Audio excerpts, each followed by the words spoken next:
እኔ የምላችሁ እባካችሁ አንድ አዳምጡኝ አንዴ። ይህንን ቪዲዮ መስራት ተገድጄ ነው። እግዚአብሔር በጣም እየፈራሁ ነኝ። አንድ ኢትዮጵያዊት ከመጣች 1 ሳምንት ነው እዚህ ቤት ማለት ነው። ግን ልንገናኝ በጭራሽ አይፈቅዱም፣ በጭራሽ። እና ዛሬ በጠዋት ሻይ አፍልተሽ አምጪ አለ። ሻይ አፍልታ ወሰደች። የልጁ ግላስ ማለት ነው። የልጁ ግላስ ሻይ አፍልታ ወሰደች። ከወሰደች በኋላ እስካሁን አልወጣችም። እማዬ ብላ በጣም ጮኸች። ልንገናኝ በጭራሽ አይፈቅዱም። ምን እንደማደርግ ጨንቆኛል። እባካችሁ ንገሩኝ። ልንገናኝ እንኳን በር ለማንኳኳት እንኳን ልንገናኝ አይፈቅዱም። ሴትዮዋ እየሮጠች ላይ ጠርታ ወዴት እንደሄደችው አላውቅም። እስካሁን አልወጣችም። እባካችሁ ምን እንደማደርግ ጨንቆኛል። አይ ጨራሽ ሸመረን ኬኛ ብዬ አረባ ጅሩ obboleettiin keenya kun akkuma sagalee ishee irratti agartanii mucayyoon takka kan dhuftee reeftii tokko erga dhuftee mucayyoon kun afaan hin beektu. Mucayyoo kana manatti galchanii shaayii daffisii fideetteen shaayii fidee daffistee geessitee fi garuu kilaasii ijoolleetti galchanii mucayyoon akka malee iyyaa jirti. Akka malee haadha koo jettee iyyaa jirti.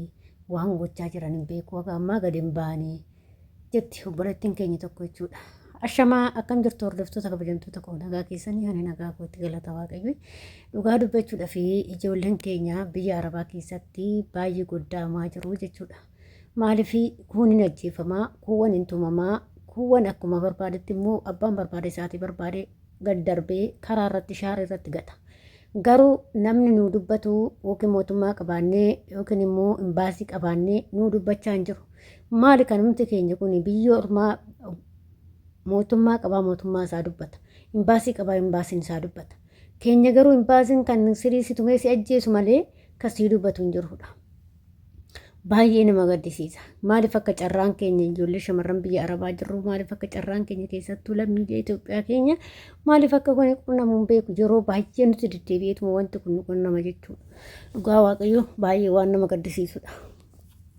Waaqayyoon fayyaa bahanii jira biyyatti galus waaqayyoon waa lagu aga danda'ametti ijoollee keenya biyya Arabaa dhufaa jiraniifis waan xiqqoo ishee dhaama. Innis maalidha? Ani wanta isinii dhaamu keessaa ijoolleen biyya Arabaa dhufuudhaaf karoora qabdan kan ammaa achi karoora paaspoortii baafannee biyya ormaa deemnee hojjetan jettan adaraa keessan biyyuma keessa taa'aa biyyuma keessan keessatti shunkurtii nagadaa bulaa. Inni lammaffaan ijoollee as keessa jirtanii adaraa keessanii akkuma dhuftanii erga manni isin hin taane ta'e dafaatii gara miidiyaatti of dabarsaa dafaatii iyyadhaa dakaatii lookeeshinii mana sanii warroota beekan gaafadhaatii ergadhaa dafaatii adaraa keessan adaraa ijoolleen keenya dhumaa jirti. Ijoolleen keenya boqochaa jirti. Ijoolleen keenya bakkuma argatti ajjeesaa jiru.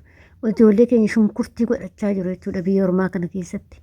Kanaafuu adaraa keessan hundi keessaniyyuu akkuma wal beektanii sheerii godhaatii namoota biraan gahaa ijoollee keenya miidhamaa jiru kana jechuudha. Ijoollee keenyaaf sagalee ta'aa fi atillee boru waa sirra ga'uun beektu aniras boru waan hin ga'uun beeknu. Kanaaf walii mirmachuu qabnaa.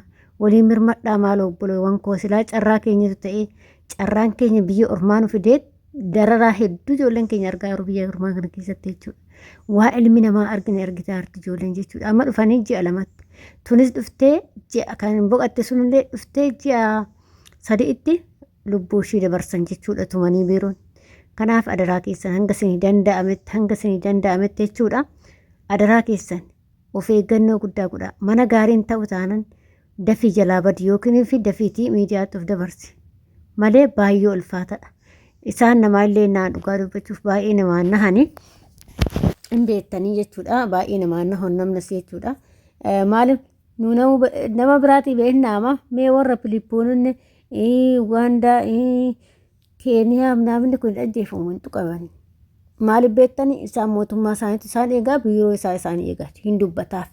Kan keenya garuu gaafati biiroodhaa dhaqxeetiin waa rakkattee dhaqxee yee akkatti ishiin nyaara sitti guurtuu geechaa jiru ishee lammuma Itoophiyaa taate jechuudha. Maal gochaa dhufte hojiin barbaaddu akkasii siin jette jechuudha. Si galee lammii ofii hagana cakkanu jechuudha. Garuu wanti warri sun cakkanaa jiru isaanitti mul'atu. Garuu kan keenya xireeffattee kan isaanii jaalatte jechuudha. Si galee gaafa ijoolleen teenya rakkattee bira dhattu ati hojiidhaaf hin taatu akka barbaadde si haa gootu hidhaatti si haa darbitu yoo barbaadde immoo biyya si haa buustu ati hojiidhaaf hin dhufne jettee jedhanii warri biiroo keenyaa kan Itoophiyaa akkasitti ijoollee keenya dararaa jiru jechuudha. Ijoollee meen rakkattee dhugaa rabbiin rakkachaa jirti. Ijoolleen keenya baay'ee hedduutu rakkachaa jira. Maaliif yoo ati waa himatte silaa akkana taataa jechuudha. Siigalee kanaaf adaraa keessan aga danda'ametti mana gaarii ta'uu baannaan dafaatii iddoo san qeeradhaa. Waaqayyoon waa eeguu waaqayyoo fayyaa baanii fayyaa biyyatti nu haa galchu. Maaliif kan nagaa caalu hin jiru waan ta'eef isiniin jechuu jaaladha obboloota koo adaraa keessanii of eeggannoo guddaa godhaa. Namni nama eegu hin jiru. Kan keenya silaa kunoo ijoolleen akkanatti guyyuma guyyaadhaan akka shunkurtii ajjeefamtituun hin tumamtituun ajjeefamtituun karaa irratti gabbaatee darbamte jechuudha. Maaliif sababa mootummaan keenya nuu dubbanneef sababa biiroon keenya nuuf hin dubbanneef gaafa biiroon keenya haa dubbatu jettee dhatte isaa sirii ijoollee keenyatti geeraranii kun akkatti tumanii ajjeesuu jechuudha. Isinii galtee lammii ofiitu ajjeesaa jiru jechuudha. Kanaaf baay'ee ulfaataadha. Kanaaf hanga danda'ametti of eeggadhaa. Warri biyyaa ba'uuf immoo tattaafattani adaraa keessan biyyuma keessatti waan hojjettan hojjedhaa. Waan hojjettan dhabdan bishaan qorraa dhugaa maatii keessa wajjin jiraadhaa. Dhugaa waaqayyoo jechuudha. Biyyuma arbaa kana osoo nurraa haa cufani sagalee walii ta'a bakka nurraa haa cufamu biyya alaa kun biyyuma alaa kan jedhamtu shamarri deemtu hojjetatte hin jedhamu nurraa haa cufamu bakka. Dhugaa nurrumaa haa cufamu bakka. Nu dubbisiisa biyya alaa kun nu dubbisiisee ba'uuf nu dubbisiise lammiin keenya sababa biyya alaatti dhumaa jira. Ijoolleen keenya sababa biyya alaatti dhumaa jirti. Dhugaa rabbii jechuudha. Dhugaa rabbii amma dhugaa kan viidiyoo kaleessa irratti hojjedhe suni dhugaa rabbii kun akka itti tumanii akka namni hin duunetti ajjeesan jechuudha. Akka namni nama hin goonetti ajjeesan. Har'a ishii nan du'a jetteeti miti akkuma keenya akkuma si'iitii nan dalagadha jetteeti kan isheen dhufte kaayyoodhaaf garuu kaayyoo ishee hanqisanii lubbuu waaqayyo nutti uume isaan baasanii jechuudha. Isinii galee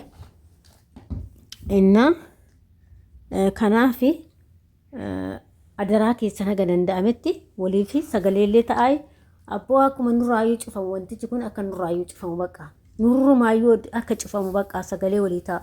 Biyya alaa kun akka nurraa cufamu bakka cufaa bichaa barbaanna. Maaliif ijoollee keenya baay'ee godda'amaa jiru waan ta'eef baay'ee hagana jedhamee himamuu hin dandeenye godda'amaa jirtu ijoolleen keenya jechuudha. Biyya arabaa kanatti jechuudha. Siqaayii meeqa argaa jirti dhugaa rabbi maal boyoo ana mana gaarii yoo ta'e hoo isaan obboleewwan kiyyaa miti kan siqaayii argan kan boqochaa jiran kun hundee lammiitu Amaara taate Oromoo taate Tigiree taate waan fete yoo taate har'a iddoo kanatti wal dhiisuun hin jiru jechuudha. Iddoo kanatti garaa walitti hin jabaanne jechuudha. Akkuma isaan har'a lammii ofii ta'e har'a akkasitti tumanii ajjeesanii akkasuma immoo hin dararanii jechuudha. Waanuma lammii isaanii hin taaneef jechuudha kan nu dararamnu.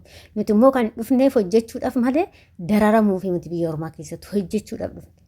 Hojiidhaaf dhufne waan ta'eef hojjechuudha. Yoo isin taane immoo biyya si buusudha malee tumuun hin danda'amu. Ilma namaati harree miti ajjeesuun hin danda'amu. Maali kana seerri hin jiru seerri nuuf yaadu maali shamarruma biyya arabaatti kan miidhamaa jiru. Shamarruma biyya arabaatiitu miidhamaa jira bakka hundattuu adaraa keessan adaraa hundi keessaniyyuu odoo miidhaan tokko irra gahin dafaatii himadhaa waan rakkinni tokko bakka singalta sayyoo jechuudha. Dafaa himadhaa ofirraa gabaasaa loogishinii keessan bakka qabdanitti ergadhaa. Akkasii jechuu jaaladha hordoftoota kiyya waaqayyoon hunduma keenya hojii yaa ta'uu nagaa nu baase nagaadhaan maatii keenyatti firoottan keenyatti biyya keenyatti nu haa galchuu isiniin jedha hordoftoota kiyya. Nagaa ta'a fayyaa ta'a hanga viidiyoo biraatti walitti deebinee wal baarsanitti viidiyoo kanaan turtii gaarii isiniin jedha. Akkasuma kaayyaa daqiiqaa qabaattan immoo koomentiitti barreessuun dagatinaa isiniin jedha. Waaqayyoon immoo fayyaa bahanii fayyaa waaqayyo biyyatti nama haa deebisu. Waaqayyo immoo fayyaa baanee du'aa galuu waaqayyo nu haa lagu. Waaqayyoon nu wajjin yaa ta'u. Inni nagaa nu baase nagaadhaan nu haa galchu maatii keenyatti firoottan keenyatti hiriyoota keenyatti waan hunduma keenyatti nagaadhaan nu haa galchu. Dhugaa waaqaa nagaan galuun hunduma caalaa addunyaa kanarratti jechuudha. Fayyaa qabaachuu fi nagaa baanii galuun hunduma caala. Akkasii obboleewwan koo waaqayyo isin duukaa ta'u viidiyoo biraa walitti deebinutti viidiyoo kanaan turtii gaarii.